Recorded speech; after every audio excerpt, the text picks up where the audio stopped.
guys, welcome to Better Bachelor. This is Joker with a face for radio and a voice for print. Tonight I got a fun article here. It's about a guy and a wife that were married, and he decided to get into shape, and she was all for it, and she was gung-ho, and she was going to do it with him.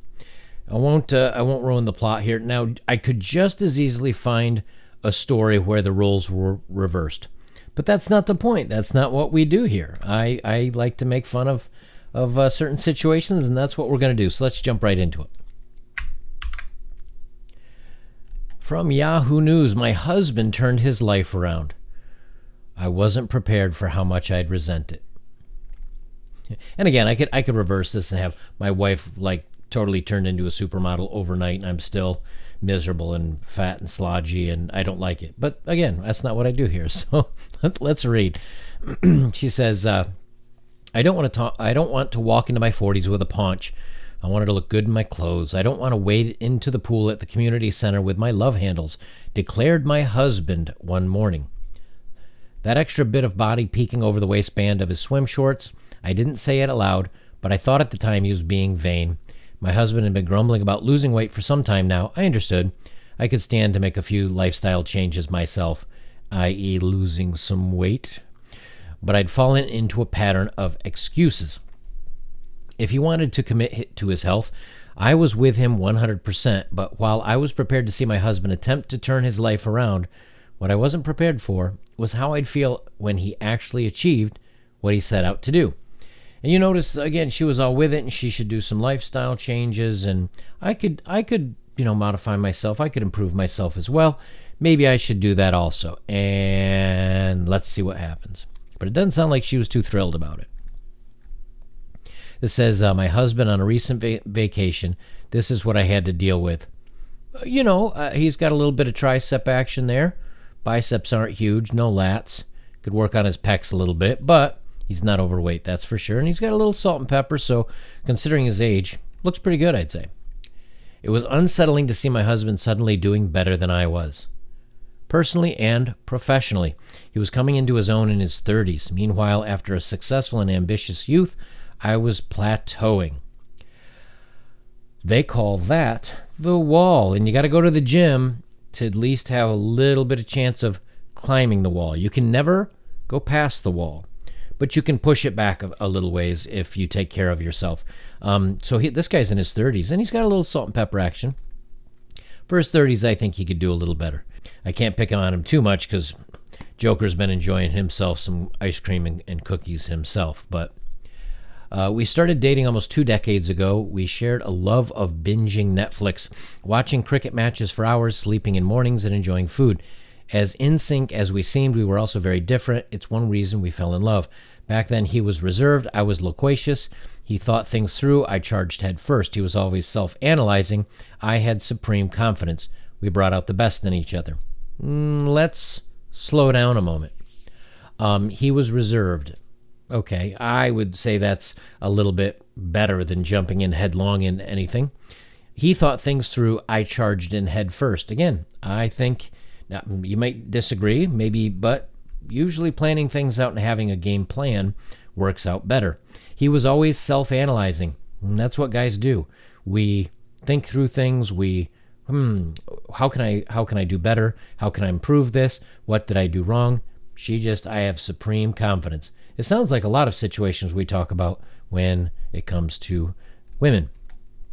I felt our relationship shift when our daughter was born in 2008. My husband became more social. He read up on religion, politics, and women's rights.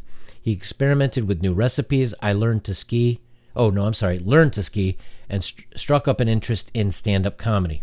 Man, so he's hitting his stride. He's becoming more well-read. He's experimenting with new recipes, cooking. He learned to ski, doing stand-up comedy. She said, I, on the other hand, slacked off writing a book that I'd wanted to pen since grade 10 and dutifully put off salsa or something or other dance classes. So he did like 8 new things, and she did 0. One day, my husband walked right past a formerly substantial colleague, now as lithe as a teenage ballerina. So she must have been female. He spent a week raving how much his friend had lost and wanted to give the keto diet a shot. Keto is awesome for maintaining mass or your muscle mass and not losing fat, but keeping your muscle mass. I really enjoy it. I'm a big fan of keto diets. It bears noting my husband's... Oh, well, let me back up here before we move on. So he walked past a formerly substantial colleague, now as lithe as a teenage ballerina. I have to assume she's talking about, a female here. And she was a big girl, now she's lithe, and it's a friend of his, so maybe there's a little bit of jealousy going on there. It bears noting my husband's version of the low-carb, high-fat diet didn't include any of my favorite foods, Twix bars, kettle chips, and delish double-layered chocolate cake from Metro. Yeah, you know how you're not going to lose weight? By eating that way. And I'm guessing maybe she has a little bit more than the love handles if you're now in your mid to late 30s eating that kind of food. But again, we talk, when you're married, this is what happens. He stocked up on cauliflower rice while I remained loyal to the plain white stuff, and plus the chocolate-layered cake from the Metro, etc. He conscientiously grilled chicken or fish for his lunch. I'd watch sucking on just one spoonful of Nutella before leaving for work in the morning. I bet there was probably more than just one spoon of that. And again, here's the thing people don't understand, right? They say, I'm going to diet and lose a little weight. I'll only have one spoonful of Nutella. Yes, it's delicious and it's wonderful. It is not filling. You're gonna be hungry. In the meantime, he's having a big plate of grilled chicken and fish, which is not high in calories, but high in protein, and it's very satiating. Of course, no wonder she was miserable. But again, she jumps headlong into things. He studies, so he looked up how to do it right. She didn't. Before leaving for work in the morning, he'd make 2 glasses of a rose-tinted breakfast smoothie in the new blender we swore we'd use together. I can't tell you how many times I wanted to use that blender as a bludgeon. Now, yes, she's speaking figuratively here, but you notice already she's resentful. Now, here's what happens. She's actively now angry with him. But here's the thing, and this is something I never understand, and she's kind of making a good point of it, is she'll see him having success, and instead of saying, you know what, if I get started right now, I bet I could catch up to him, or I bet I could at least stay along with him. What'd she do? He's too far ahead. I'm not even going to try anymore. And then she resents him and gets angry at him about this. This gives you a good idea, not necessarily to say how women think, but a lot of women do. And if they can't better themselves, they want to tear other people down. He did this every day for months. Again, she could have at any point said, you know what, I'm going to do it too. While I admired his growth into a woke, fit, and attractive man, I paid scant attention to my own. I felt like he had raced past me in life. Do you know why? Because he did. He's learning to be a better individual, a better human being, studying, hobbies, all this other stuff, working out. 2 years later, he's 20 pounds lighter. That took him a long time, but I bet he gained some muscle if he's working out well. His clothes fit a bit too attractively for my liking, and he doesn't burp as much, okay? 2 years later, I'm still struggling to come with terms with what it was really about, my lack of discipline and fear of change. No. What's your fear of change? I'm afraid to lose weight. I'm afraid of eating healthy, delicious foods. I'm afraid of looking good. No, it's just your lack of discipline and giving yourself excuses.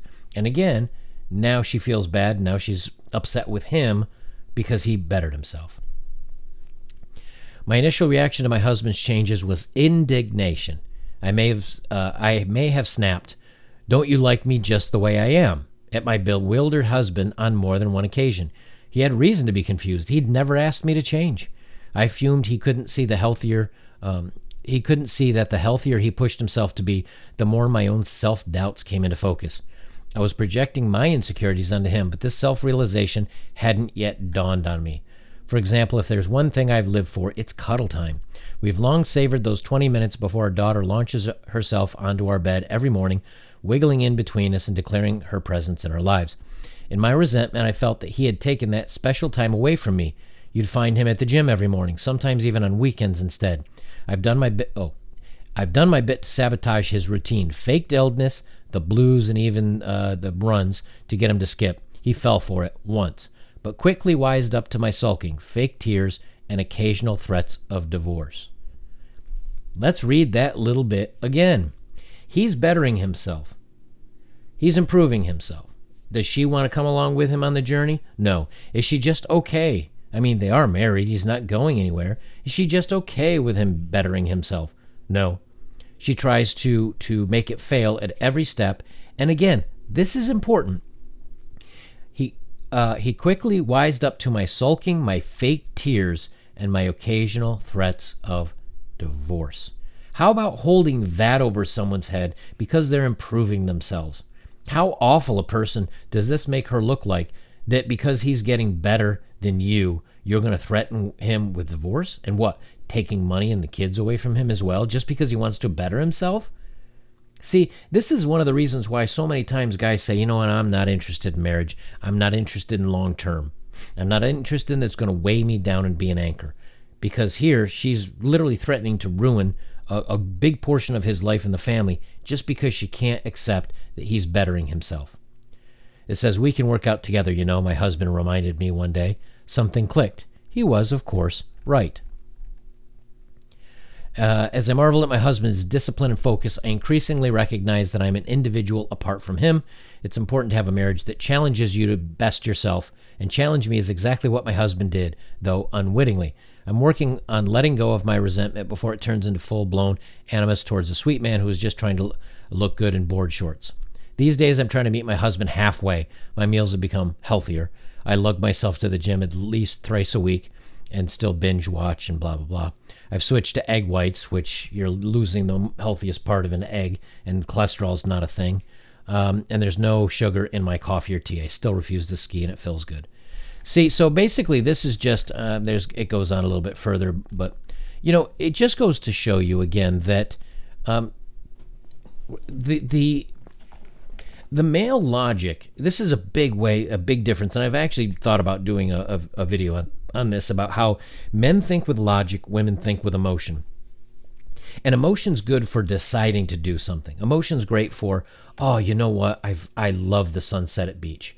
I love the sunset on the beach. That gives me warm feelings. I love that. And there's nothing better than being in a really nice tent or a cabin in the mountains with a fire roaring while it's drizzling outside or during the wintertime. Though I have good memories from that. That is emotional thinking. And that's wonderful. That's great because that gives you a goal. That sets up where you want to be. But do you know how you get there is with logic. Now, if you were a pure logic person, you don't have any desires to do anything. You can just sit around and study mathematics all day long.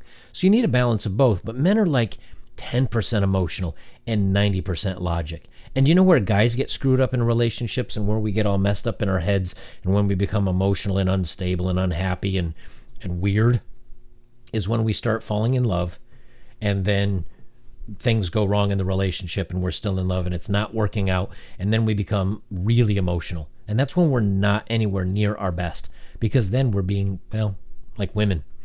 The best way a guy's really happy is to stay 90% or 80%, whatever you want to call it, logical, and 10 or 20% emotional. Again, logically, that's how you get to your emotional goals. The problem with this woman here is she's all emotion. And when she couldn't control him and when she couldn't change him what he was doing because he was on a good track, she started to sabotage it and started to put veiled threats out there and things like that. And you can't do that. That doesn't work. I mean, it might work, but it's not a healthy way to go about it. And all she had to do is work through her problems, through her issues, and maybe join him on some of this, and she would have been fine. But no, instead it's just easier to tear somebody down. And there's the old saying, that crabs in a pot. You don't have to put a lid on a pot of crab or on a pot full of crabs. Why? Because every time one crab starts climbing out, the others grab onto him and they pull it back in. And that's basically what she's doing. Every time someone wants to improve themselves or better themselves, they pull them right back down. And I think that's too common in many relationships today. How do you get around this? Well, number one, don't get in long term. Number two, don't get married. Always leave your options open. And that way, when someone tries to drag you down or tries to mess up what you've got going on in your life, you can just walk away. You can be the crab without the pot, and you can just yeet right on out of there. Guys, if you'd like to support my work, links are below, and thank you for those that have done so recently. And if you want, the best way you can support my work is like, comment, share. Get those notifications, subscribe and get those notifications, because I get a lot of videos out that end up kind of getting ghosted in the shell. And like if you go to my main page, I've still got a video I put out like a day and a half ago that I think only 4,000 or 5,000 people have seen versus my normal like 30 to 50,000. So every once in a while I want to fall through the cracks. So make sure you're subscribed and get notifications so you know every time I drop something out there. Guys, I'll leave it there. This is Better Bachelor. I'm Joker. And remember, when you tie yourself to a rock and that rock decides to sink to the bottom of the ocean, it's going to take you with it.